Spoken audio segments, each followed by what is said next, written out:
Hello guys, in today's video, I'll show you how you can easily transfer Outlook emails to a new or another computer.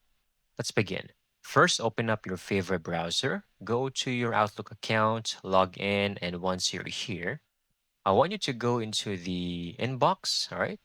Then here, let's just say you just want to download one email for now. So click on it, and then you will notice a three dots icon on the right side. It will say more actions. Click on it, then hover down, and you will notice download.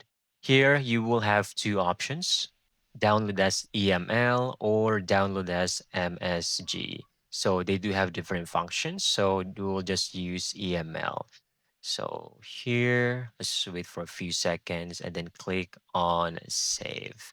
And there you go. You have now successfully downloaded your email into your drive.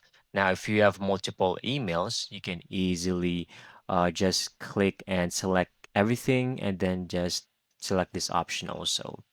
And that's it. That's how you can easily get this done. Thank you so much for watching. I hope you found this video very helpful.